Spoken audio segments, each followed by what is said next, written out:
In this chapter, the book takes us along on a journey on time, space, order, problems, and partial problems in life, and how we have tendency to solve them as societies using the technologies we have around, and all connected to profit, competition, and how we look at life. And so the information becomes a central part of what they want to talk about here. Going back in history, they say, well, it was easy to say that time meant transport and distance. And so, depending on if you were on a horse, on in a carriage, on your feet, how long time it will be for you to arrive at certain place, and the same for the information you're maybe carrying. And so the world were more dependent on time and space, while we today have this flow of information where everything can float from one place to another without really any important delays. And so that changes some things in order how we react to things and how we shut them out or act on them. At the same time, we've become much many people, very much like grown in size of populations than we were in the old days. And that has also led to some kind of need of order in the chaos. And the order is not anymore controlling a small town or a little group under you, but a whole big mass of millions who are living, clustering together in a big city, communicating, interacting, going about their business and competitions, trying to fulfill their lives or just adhere to the situation in society and follow those who have the power to rule and do what they are asked to get on living as they want to or must to. And so in all of this, we are left with uncertainty, as Ulrich Beck, the famous sociologist, has been talking about. And he called it a risk society. It means that things do not have a definite outcome as they were in the old days, where you knew that an order were definitely to come out in this and that way, and an organization of business and work would have a very stable and much trustworthy form, because people do not just revolt at any time. It takes a long time for the information understanding to get through, while today 2-3 million people can make a big change in no time in the social society, unrest, movements, and so on.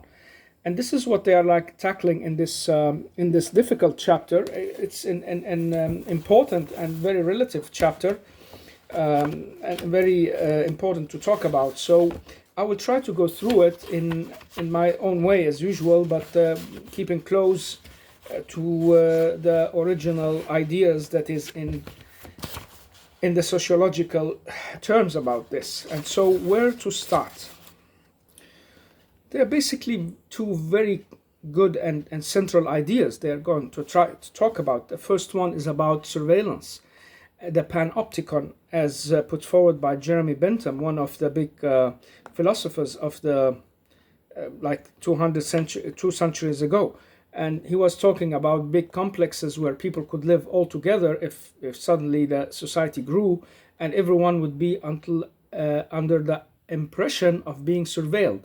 And by being so, whether they are surveilled or not, they will adhere to the order they are meant to keep, because they don't really know if they have surveillance all the time, and if they are surveyed, that could have very dire consequences. And so they will just do as asked and keep the order. Otherwise, we will have chaos. So it's like drastic means taken into consideration using the technology of the time. And if you look forward until up to today, these technologies have become much more helpful, not only spreading information and making people more aware about themselves in the globe as a global village, as they say, but they are also under a surveillance that can limit and control and make order. And it sounds negative in our eyes, but it's not meant like this.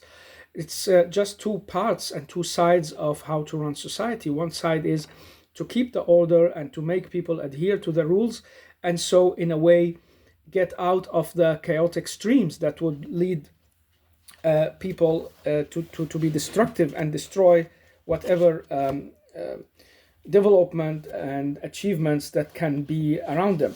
And all that is at the same time linked to the same communication systems that makes the control are also the same one we have access to in order to spread information, critique, understanding, and change our way of thoughts or react to several incidents and have an opinion about them. And so it becomes like a double-sided movement, the chaos and the order from one and same type of technology that has put time and space together. So it has shrunk. Time and space has truly shrunk in our time because, well, you can move faster, of course, from one place to another. And that has helped the policymakers somehow and industrial people with big money. And at the same time also made trade much more feasible because you can get information on a stock or something that's going to happen at present time. So you have a real-time understanding of what's going to happen in the near or far future because of the communication means. And that when people follow that, it gives uncertainty, but it also gives like a kind of deeper wider insight in how things are moving. And they mention here a story about the famous rich man Rothschild, who was a banker and had lent money, and the information of Napoleon's very soon defeat on the Battle of Waterloo made him invest heavily in some kind of at that time bonds and stocks that were like governmental, and won a lot of money on it, became a very wealthy man. Some would say that this was not really allowed. It was unmoral because he did something that the law didn't permit. And the other argument is, well, if you have the information and act on it before others, it's not a crime in itself. It's just because people are not allowed to use inside information or use information before others because that will be unfair on the market. But at the same time, that's exactly what information are there for, to help some people gain access before others or reach some places before others. And so it becomes a battle in modern societies for governments, and you can say trans governments and companies, to steer that information. In which way should it go, and how should it be open or closed, and how can it at the same time help the trade and advertise and make people want to buy the products and get the best sources to spend more money or be part of something that these companies really will gain from, or the states will gain from, and at the same time control that these people don't use these elements of information for chaotic or revolutionary purposes. And so this is one central part of what they are talking about when they say time and space has shrunk, and speaking about how we are in this time. The other side of it is the responsibility for what's going on. So we tend to make our problems split into minor sub-problems or small isolated situations. So if a company or somebody has a big problem, an issue with something, it's usual for any person to split it up into minor problems and solve them one at a time. If something had happened and you have to rebuild a place, well, you cannot go about the business all at once. You have to like split it down and work on it in small actions and take the priorities one by one, or work on several sides, but then build it up slowly. This is how we have a tendency to take our problems down to a level where we can work with them. So if you understand this and take it with you into what they are talking about here, then you can see that one kind of profit or business or going about solving a problem can make another problem arise. And they mentioned like the super tankers who are moving oil, and saying, well, any collision without what can you say, the extra shield that makes them difficult to penetrate, so they will be able to pollute the seas whenever there is a collision or an accident or a trouble on that ship, and the leaks goes worldwide, and people will react that you are destroying our globe, and you're destroying our waters. And the same goes if a company has been wasting and dumping their waste, toxic or otherwise, in places they shouldn't have, and somebody takes the information on, and it becomes a global concern, because this can also happen to them or close by, or they react to it because we are suddenly aware that we are in a global village. So one kind of achievement or solving of a problem, like getting the oil around, can and make it to the cheapest price, can arise and other troubles and other problems like the environment or the troubles of dealing with this. And so how to solve these things can become a complicated matter, as they say here, and it can become in the need of what a guy called Hans Jonas, who had a German-American philosopher, said: we need a global ethic. And the other German philosopher, Karl Otto Appel, who had talked about the responsibility for how institutions are formed and reformed, and how they provide moral implementation, the social implementation of moral. And what do they really mean with that? It's big words and difficult topics, but I guess if I can give a kind of an explanation, it's like the human rights. You want everybody to enjoy the basic same rights, and so you want the companies to work on that as well as they work on their profit, and you want them to both compete and have this profitable approach, as we said in earlier chapters, that's what it's all about in these interactions, and at the same time have this responsibility, ethical responsibility for the globe and the people in it, and the consequences of what they do or do not do.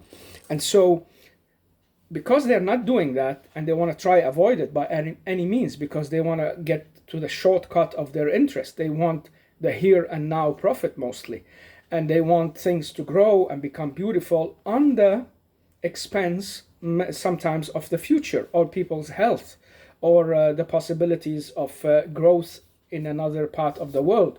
And so these entities that now is in a global village, acting as if like they can go around anywhere, and the information streaming is floating in between, they are getting into this order chaotic dilemma we had just mentioned earlier. Because, well, at one time, on one side, they are free to go around their business, move it somewhere else, get the profit they need, make a shortcut, use the less expensive ways, even though it means pollution. But at the other side, they have to be very watchful and careful that not just one photograph or one article or one angry person on a social site can make a total global boycott of the same of the same brand or the same company. And so how to deal with these things is a matter of global ethics and a question of how to repair the needs without losing sight of the human condition. This is like how I'm trying to reflect what they're trying to say. And so in today's world, we do not control everything that we see. And at the same time, we want to eliminate things that can lead to uncertainty or chaotic decisions, or maybe worse, like humanity's extinction, as we say. And so, because everyone is working on his and her own, the common problem becomes like separated. Everyone is working for something different than the others, and those with power, we are back to the power issue, can have the ability to control what's important and not, and define the needs. Like they also go back and tell us, like when the industrial times came and people had to work in these big factories, well, at those times, the worst thing that happened was that people were seen as a kind of production means. They weren't important for themselves, and those who owned the companies in the beginning didn't really care for them or care about them. And so this made a chaotic situation become worse, and like gather in a storm that were going to tipple and make troubles for society. because people could suddenly see that these people who are earning a lot of money on our work, without it they wouldn't be doing it. And so if we leave, they will just replace us with somebody else. So we need to gather in unions, and we need to go together and make this information stream as wide as possible so people can gather around it and oppose that kind of power. And so at the same time, these owners of these companies could be very, very ruthless and don't care about people. And they say if we put this scenario up on the global scene today, you will see the same tendencies. Just today, it is whole nations and cultures and areas of the globe that will be in ruin because of these exploitations of people who are going out to gather wealth and to be on top of the monopoly competition and stay on top of things, as we've talked about before in one other chapter. And so how to deal with that? Well, they need surveillance, and they need absolute total surveillance of everything that people are doing and silencing the critics in one way or another. And so they need also to work on loyalty to the organization, so nobody from the within go and leak information outside. So they need to rationalize, effectivize, and control the humans. And that's a very difficult thing, because if there is one part of the humans that is, they yearn for order and security, but at the same time they have this part of them that is also against what can be destructive for them, at least, or for the globe. And so it can go in two ways. And in that manner, like to sum it a little bit up, they say that we are always between a kind of relative autonomy. We want to be free of the whole, and at the same time we are part of the whole, so we cannot just look and be bystanders every time something is going on. And that kind of awareness has grown in the global village. The more the information technology has spread out and the mass media has been running people up and down on many kind of issues, so that awareness that we are connected has grown much larger, and the easiness of getting in contact with people all over the place can also be an opposing force that can work for that kind of global ethic. But to have also these people in power on board is a big issue that they are not really dealing with here. But they say that these industrial organizations, in the way of organizing their companies, being rationalized and effective, they need the workforce that can do the job, or they need to have a place and a space where they can make things as cheaper as possible, even though it's on the cost of some part of the world or somebody else. And that's not easy to get away with anymore when the factors that we are looking into, planning and finding solutions, are less than the sum of factors that the situation we're trying to solve is dependent on. That's a big equation. So I'm trying to stop up with it right now. They are saying that the factors that we are taking into consideration when we are trying to plan and execute solutions, any kind of problem we have, is less than the sum of factors that is affecting the situation that we want to solve the problem in. So there are more out there we do not understand or can cope with than what we want to take into consideration when we are solving a problem of a kind. And so it becomes like, in a way, two ways comes out of this, two ways of reaction. The first one is you sort very, very stringently between what is relevant and irrelevant, and you make a distinction between what you have the power to change and what you don't. And many people in today's world, they will use exactly that. They say, this is not relevant for me here and now, or in my area, or wherever I live. I can see and I can understand, but, well, what can I do? Nothing. The second thing is, I do not have the power to do anything, even though I would like to try. And so it's between these parameters that we move against that power or with it, that we are dealing with, well, the ethics on one side and the exploitation on the other side.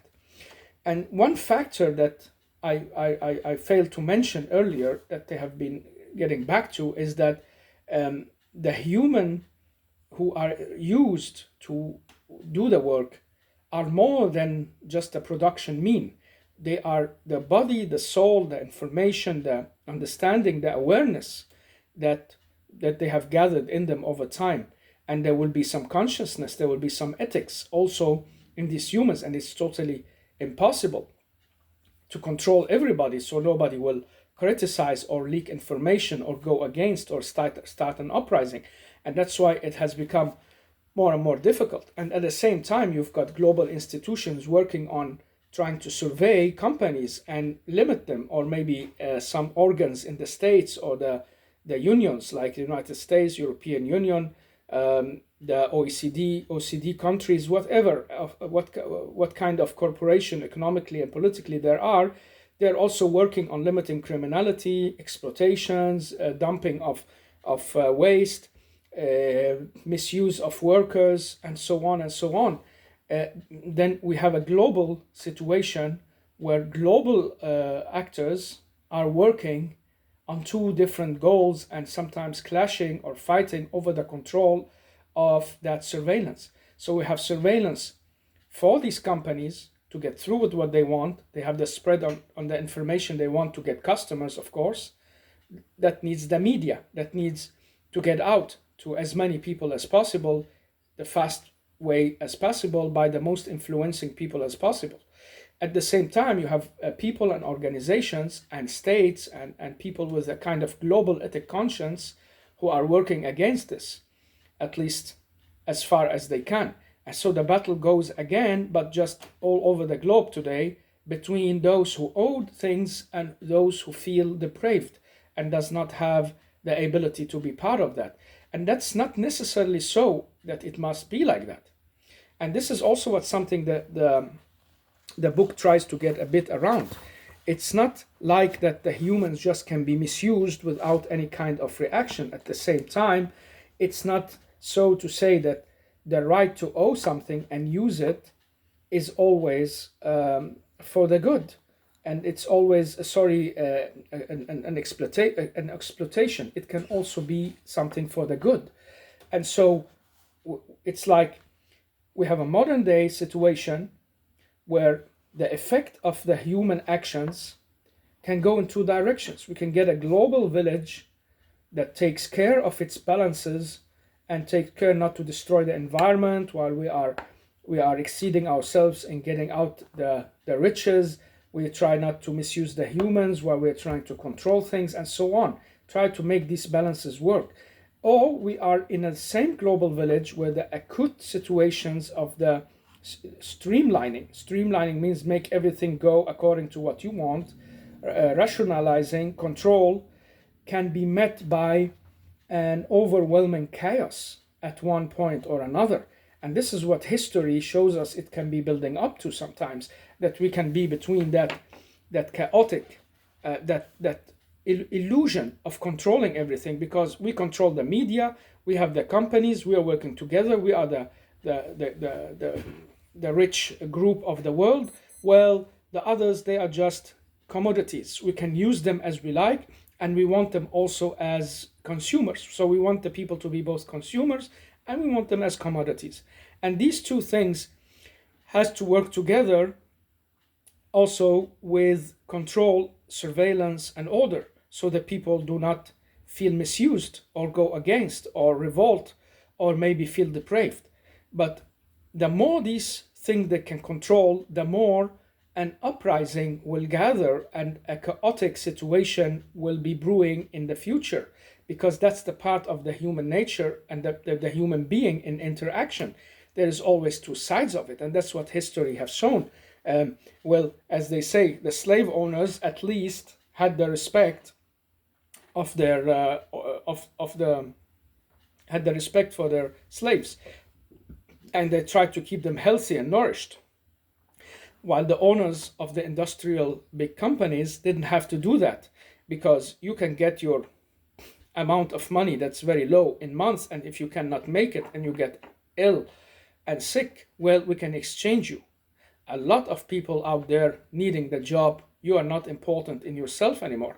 And in the global village, to continue that example they give in the book, this is an example from the book, to continue that and build on it, in the global village, the people are a streamline of information targets and means. So we are the target of information,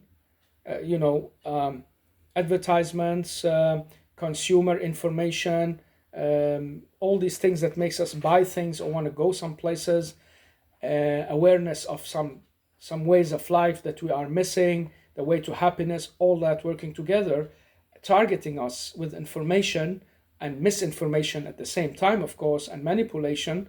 It's part of it. It's all the package. It's not happening all the time by everyone, but it's when you are targeted by information. It can be true information.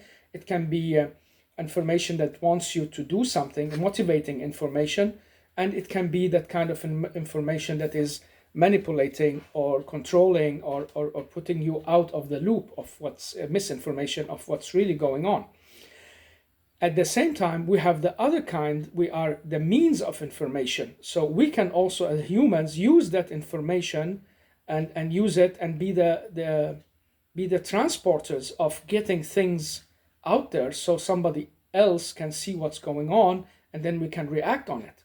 And that's the big thing in this time we are in, that things are not closed entities and we have the possibilities to go in two different ways. And since this book is from 20 years old, well, and they are talking about chaos and order, Panoptikon, and surveillance, control. They are talking about information and misinformation. They are talking about those with power who can define what is relevant and irrelevant, and people who can just say, well, I don't have the power to change things. Between all these kind of words and informations, there is now a new overbuilding that we are gone into, and some others have been writing about. Maybe one day I will take a book on that. It's called like the new information society feudalism, or maybe the IA enslavement of humans. And so we are getting into a new dystopia seen from one perspective. The other perspective is, wow, a global effectiveness will go beyond its limit.